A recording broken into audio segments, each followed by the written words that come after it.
एक दिन महर्षि नारद वीणा बजाते हुए नारायण नारायण करते हुए वैकुंठ की ओर जा रहे थे। रास्ते में एक औरत मिली।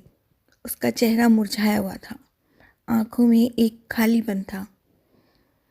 आवाज सुनाई दी, मुनिवर, मेरे आंचल में आज कोई बच्चा नहीं खेला। आज तो आप भगवान से मिलने जा रहे हैं, तो जरा उनसे पूछिए कि मेरी गोद कब भरेगी। नारद जी ने करुणा से देखा और उन्होंने कहा, ठीक है माता, मैं पूछूंगा। और ये कहकर वो आगे बढ़ गए। वैकुंठ में भगवान ने हंसकर स्वागत किया और कहा, आओ नारद, सब कुशल मंगल तो है। नारद जी बोले, हाँ प्रभु। प्रभु, एक औरत मिली थी, बड़ी व्याकुल थी, पूछ रही थी औलाद कब होगी, मुझे संतान का सुख कब मिलेगा। भगवान गंभीर हो गए और कहा, नारद जी, उसके भाग्य में संतान का योग नहीं है, उसे कह देना। जब नारद जी वापसी पर थे तो वो औरत थी दूर से दौड़ती हुई आई और नारद जी से पूछा कि नारद जी बताइए मुझे कि भगवान ने क्या कहा। उसकी आंखों में एक आशा की चमक थी। उसने कहा, बताइए ना प्रभु कि प्रभु ने क्या कहा। नारद जी ने जब भगवान का उत्तर उन्हें सुनाया तो उसका मन बहुत अशांत हो गया।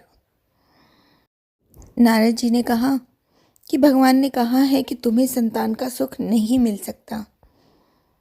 और ये सुनते ही उसके पैरों तले से धरती खिसक गई और वो फूट फूट कर रोने लगी। नारद जी चुपचाप आगे बढ़ गए। कुछ समय बीता। एक दिन उसी गांव में एक साधु महात्मा आए। उन्होंने पुकार लगाई, जो मुझे एक रोटी देगा उसे मैं एक नेक संतान दूंगा। वो स्त्री बांझ थी।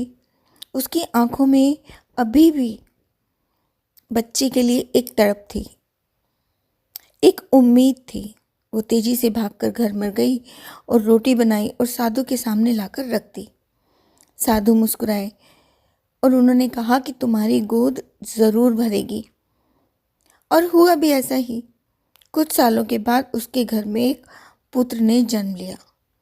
ढोल बजाए, पतासी बजाए, दीप जलाए गए और वो औरत खुशी से नाच उठी। जिस घर में कभी सन्नाटा था, वहां पर अब बच्चे की किलकारियां थी। कुछ समय बाद नारद जी भी उसी जगह से फिर से गुजरे। वही स्त्री अपने पुत्र को गोद में लिए हुए मुस्कुराती ही बोली, नारद जी, आपने कहा था कि मेरे भाग्य में संतान नहीं है। देखिए, ये मेरा लाल। एक साधु ने आशीर्वाद दिया था और ईश्वर ने दे भी दिया। अब नारद जी बड़े चकित हुए। उन्होंने कहा, यह कैसे संभव है।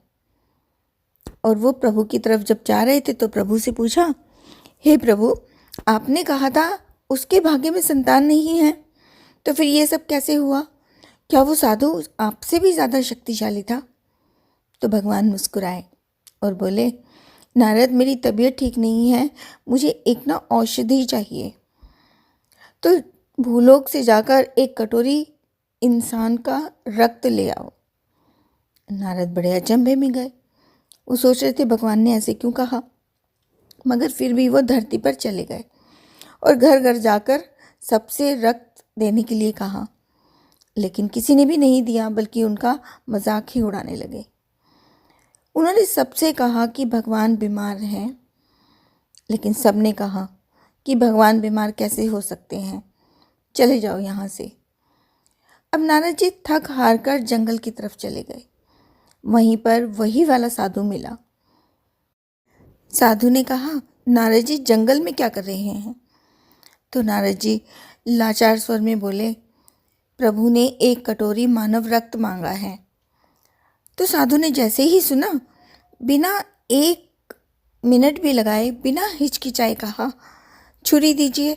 और बिना कोई शब्द कहे अपने शरीर से रक्त निकालकर कटोरी में भर दिया। नारद जी देखते रह गए और उस रक्त को लेकर वो वैकुंठ पहुंच गए। भगवान ने कटोरी ली और बोले, नारद जी, यही तुम्हारे प्रश्न का उत्तर है। जिस साधु ने मेरे लिए अपने प्राणों का रक्त देने में एक क्षण भी नहीं सोचा, क्या उसके चाहने पर मैं किसी को संतान नहीं दे सकता? और तुम्हारे शरीर में भी तो रक्त था, पर तुमने एक बूंद भी नहीं दी। भाग्य बदलता है प्रेम से, बलिदान से और सच्चे आशीर्वाद से। मनुष्य का भाग्य जन्म से नहीं बनता, उसके कर्म से बनता है, उसकी करुणा से बनता है। और दूसरे के लिए बहाया गया एक कतरा प्रेम भी भाग्य को बदलने की शक्ति रखता है। राधे राधे।